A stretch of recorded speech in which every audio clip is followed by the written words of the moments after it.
Monsoon season चल रहा है और मेरे खुद के बाल ही बहुत ज्यादा झड़ रहे हैं। मतलब दुनिया में शायद ही कोई ऐसा व्यक्ति या जानवर इवन होगा जिसकी इस टाइम पे शेडिंग हेयर्स की ना होती हो।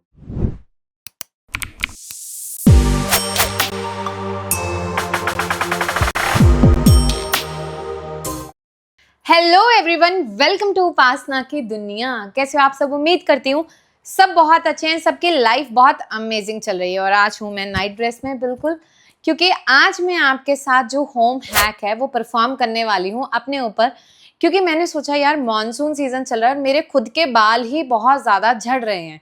मतलब दुनिया में शायद ही कोई ऐसा व्यक्ति या जानवर इवन होगा जिसकी इस टाइम पे शेडिंग हेयर्स की ना होती हो। जिन लोगों ने इस हैक को पहले यूज किया है वो कमेंट्स में जरूर बताएं। आज तक आपको हमारी कौन कौन सी रेमेडीज अच्छी लगी, क्योंकि हमेशा मैंने कोशिश किया आपके साथ वो रेमेडी शेयर करने की, अपना एक्सपीरियंस शेयर करने की जो आपके लिए बेनिफिशियल हो। ऐसा नहीं कि जस्ट गूगल से उठाया आपको बता दिया, नहीं, हमने कभी भी इस तरह का कंटेंट बनाने की कोशिश ही नहीं की है।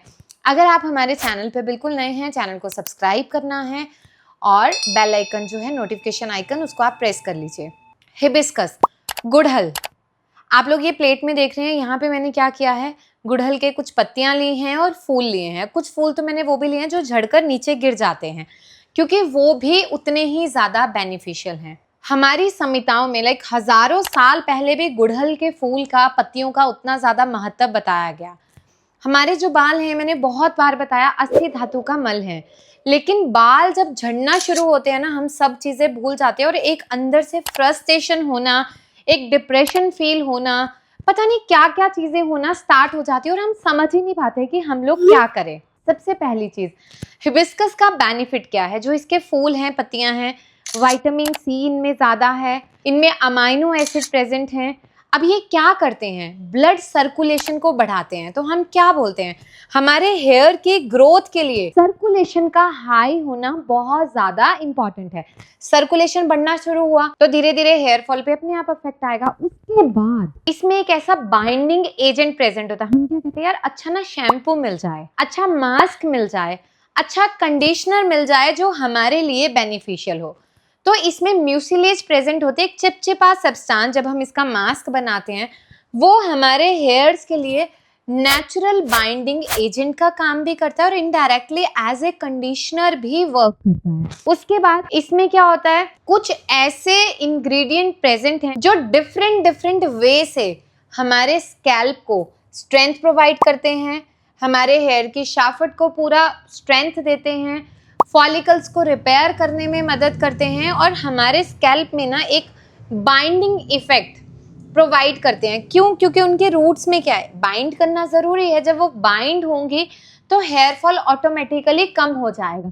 तो धीरे धीरे करके जब हम रेगुलर बेसिस पे इस मास्क को यूज़ करते हैं तो ये बहुत अच्छा वर्क करता है।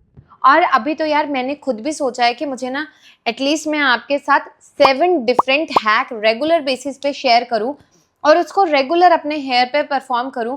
क्योंकि अभी इस टाइम पे मेरा खुद का भी कुछ रिसर्च वर्क और कुछ न्यू मेडिसिन की फॉर्मुलेशन चल रही है, जिसकी वजह से मैं अभी अपने होम टाउन हूँ, क्योंकि हमें फार्मेसी में अपना काम साथ साथ करवाना पड़ रहा है। तो बीच में मैं टाइम निकाल रही हूँ अपने हेयर के लिए कि एटलीस्ट मैं अपनी केयर भी उतनी कर लूँ। तो ये बहुत ज़्यादा अमेजिंग वर्क करने वाला है। और आज मैं इसके साथ साथ 2 वीडियो शूट करने वाली हूँ, क्योंकि पहले मैं स्कैल्प पे अपने केयर के लिए, आज संडे है, इस पे पूरा मास्क अप्लाई करूँगी। देन जो इससे नेक्स्ट पार्ट आएगा उसमें आपको फेस का, तो दोनों जो रूटीन है ना स्किन केयर, वो मैं आज फॉलो करने वाली हूँ। 1 बाय 1 मैं आपके साथ शेयर करूंगी। अब आपको क्या करना है, 3 चीज़ों का मेनली ध्यान रखना है, ठीक है? बालों का टेक्सचर अच्छा हो, ठीक है? ऑब्वियसली कोई भी नहीं चाहेगा कि प्रीमेच्योर ग्रेइंग हो, कम उम्र में बाल सफ़ेद हो जाएं, तो ये उससे भी प्रोटेक्ट करेगा, आपको प्रिवेंट करेगा प्रीमेच्योर ग्रेइंग को। फिर दूसरा, ऐसे करने से जैसे बाल झड़ते हैं, मतलब इससे मानसून में तो लिटरली ऐसे करने से झड़ते हैं। और देखो मेरे खुद भी झड़ रहे हैं, ये देखो।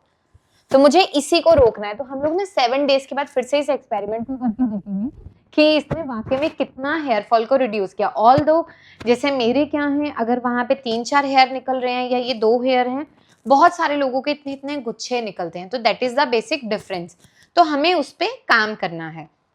अब इसके साथ में पहली चीज़ ये होगी। दूसरी चीज़ हमें क्या करनी है, हेयर को प्रोटेक्ट करना है।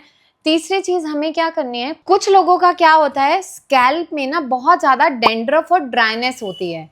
तो जो टैनिन प्रेजेंट होते हैं, मतलब चाय पत्ती में टैनिन होते हैं, वो क्या करते हैं, वो स्कैल्प को ना दोबारा से नरिश करते हैं और एस्ट्रिंजेंट प्रॉपर्टीज की वजह से वो एक स्तंभन का काम करते हैं, तो उसको बाइंड करते हैं। तो वो स्कैल्प में एक नेचुरल इन्वायरमेंट प्रोवाइड करेंगे। तो अगर कोई भी ऐसा व्यक्ति है जिसको इस तरह से हो रहा है, गंजापन आ रहा है, डेंड्रफ ज्यादा है, तो जैसे मैंने इस मास्क में नॉर्मल पानी यूज किया ना, आप उसकी जगह पे आप चाय पत्ती का पानी यूज कर सकते हो।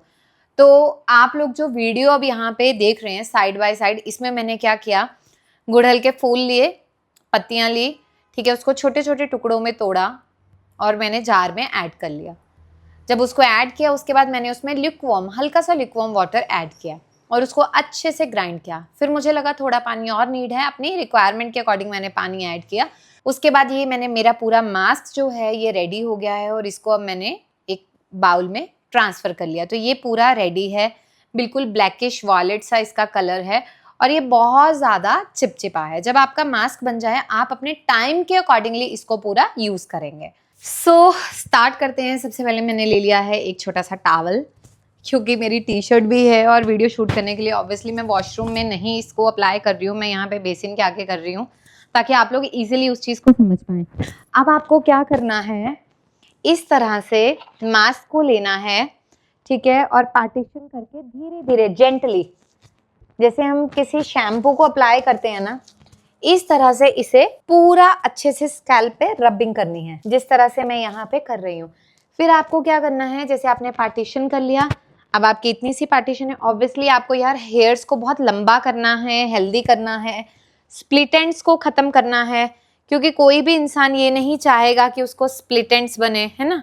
बेचारे कुछ लोग तो बोलते हैं मेरे इतने से बाल हैं, वो भी पूरे डैमेज हो रहे हैं। तो इस तरह से आप छोटी छोटी शार्पवर्ड हेयर की इतनी इतनी लेते जाओगे और इस पे इस मास्क को जेंटली, ठीक है, इंसानों की तरह बहुत हार्ड रबिंग नहीं करनी है, इसको इस तरह से आप अप्लाई करते चलोगे पूरा लेंथ तक, जितना आपने किया बस ये कर लिया।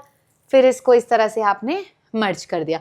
अब बारी है नेक्स्ट की, तो ये मैंने एक और यहाँ पे ले ली पार्टीशन, ठीक है, इसको मैं क्या करूँगी, प्रॉपरली स्कैल्प पे रबिंग, ठीक है, और उसके बाद फुल लेंथ में इस तरह से जेंटली अप्लाई करना है। पता है जो नेचुरल चीज़ें हैं ना, हम आज भी अलग अलग तरह के ट्रीटमेंट्स, कैरेटिन, पता नहीं क्या क्या चीज़ें हम लोग करवाने लग गए हैं और उसके साइड इफ़ेक्ट्स बहुत ज़्यादा हैं। और नेचुरल चीज़ों से ना हमने अपने आप को बहुत ज़्यादा दूर कर लिया है। लेकिन ये नेचुरल ऐसी रेमेडीज़ हैं जो बहुत ज़्यादा इफ़ेक्टिव हैं। ये मेरी एक साइड कंप्लीट हो गई, अब बारी है यहाँ से नेक्स्ट साइड की। तो मैं इस तरह से पूरा अपने स्कैल्प में प्रॉपरली लगा रही हूँ, जेंटली इसको अच्छे से एब्जॉर्ब करवा रही हूँ। और यहाँ पे क्या होता है, जिनके लोगों के यहाँ पे वॉल्यूम कम होता है, जैसे मेरे ऑयल लगा हुआ है तो बाल बहुत चिपके हुए हैं हल्के हल्के ऊपर, ठीक है, तो यहाँ पे अगर मुझे बहुत ज़्यादा यहाँ से इसको थिक करना है हेयर को, तो ऑब्वियसली मैं यहाँ पे रबिंग जो है वो ज़्यादा करूँगी इस तरह से, ठीक है। और यहाँ पे अब फिर मुझे फुल लेंथ यहाँ से करके, ये मैंने यहाँ पे स्टार्ट किया, फुल लेंथ पे करना। आप लोगों को ये ध्यान रखना है, देखो कोई भी रेमेडी अगर आप सोचोगे ना मैंने आज शुरू करी और मुझे आज ही रिजल्ट मिल जाए, ऐसा कभी भी नहीं हो सकता, कभी भी नहीं। हर चीज़ को वक्त लगता है और आपको वो वक्त ना देना पड़ता है। बहुत सारे लोग कहते हैं मैम हमने ना, आपने जो रेमेडी बताई थी हमने की पर हमें ना इफेक्ट नहीं आया। तो मैं मोस्टली क्वेश्चन पूछूंगी कितनी बार की, मैम एक बार की थी। तो मैं हमेशा हंस के जवाब देती हूँ कि आप खुद सोचो क्या पॉसिबल है एक बार में इफेक्ट आना, नहीं हो सकता। और जो लोग आके बताते हैं मैम हमने रेमेडी की थी 2-3 महीने हमने ना लगातार करी, तो उनको पेशेंट को इतना अच्छा रिजल्ट मिलता है। और हमारे मोस्टली पेशेंट पहले वो रेमेडी परफॉर्म करते हैं उनकी प्रॉब्लम के लिए, फिर जब उन्हें रिजल्ट मिल जाता है फिर वो हमसे ट्रीटमेंट लेने आते हैं। ये मेरा पूरा स्कैल्प पे लग गया। अब इसके बाद क्या करना है मुझे, जेंटली इस तरह से, जैसे हम ऑयलिंग में करते हैं ना, पूरा अच्छे से ये अच्छे से मसाज करनी है। मसाज करने के बाद लगभग आपको 1 घंटे बाद आप इसे वॉश करेंगे। अब आप अपने कंफर्ट के अकॉर्डिंग, जैसे आपको लगता है शार कैप लगानी है, अगर आपको लगता है नहीं यार मुझे इसको बांध के रखना है, जैसे भी कंफर्टेबल हो आप रखें। उसके बाद आप शैम्पू लगा के आप इसे वॉश कर सकते हैं।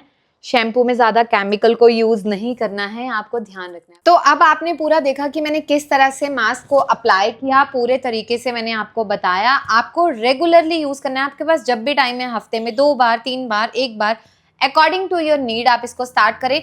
अगर आप जेन्युइनली चाहते हैं कि पूरे बाल थिक हो जाए, मतलब इतने मोटे हो जाएं, तो आप इसको रेगुलर यूज करिए। और आप यकीन मानिए, मैं खुद भी नहीं कर पाती हूँ क्योंकि मुझे डेली कुछ कुछ डिफरेंट रेमेडीज को परफॉर्म करना होता है। पर मेरे जितने भी पेशेंट है जिन्होंने इसको किया, उन्होंने कहा कि पूरा गंजापन खत्म हो गया यहाँ से। जिनकी सेंटर पार्टीशन लाइन डिक्लाइन होना स्टार्ट हो गई थी, वो रीग्रो करना स्टार्ट कर गई और बालों में एक अलग से ग्रोथ दिखी है। तो मुझे और हेयर कट पसंद है, बट आप लोगों के साथ ठीक है, मैं भी थोड़ा सा हेयर ग्रो और कर लेती हूँ, तो मैं भी आपके साथ हर एक्ट परफॉर्म कर रही हूँ। आप लोगों ने मुझे उपासना की दुनिया को बहुत प्यार दिया है। अगर आप लोग किसी भी बीमारी से परेशान हैं, आप ट्रीटमेंट लेना चाहते हैं, तो आप हमारा डॉक्टर उपासना वोहरा पेशेंट रिव्यू जाके चैनल देखिए। इंस्टाग्राम का पेज है उपासना वोहरा, यहाँ मैं मार्क कर रही हूँ, आप इनको जाके फॉलो करिए। आप वहां ना रेगुलर पहले पेशेंट्स की जर्नी को देखिए। मैं ये नहीं कह रही 100% मैं बिल्कुल परफेक्ट हूँ, नहीं, लेकिन 90 to 95% हमारी सक्सेसफुल रेशो है जो हम आपके साथ शेयर करते हैं। बहुत कम लोग हैं जो रिव्यू जेन्युइनली शेयर करते हैं, अदरवाइज तो लोग प्रेफर ही नहीं करते। ठीक हुए, चलो कोई बात नहीं, लेकिन हम हमेशा अप्रिशिएट करते हैं उन लोगों को जो शेयर करते हैं और जो नहीं भी करते, सबकी अपनी पर्सनल चॉइस है। तो आप लोगों ने मुझे बहुत प्यार दिया है, आगे भी इसी तरह से देते रहें। उपासना की दुनिया को बहुत सारा प्यार देने के लिए बहुत बहुत शुक्रिया।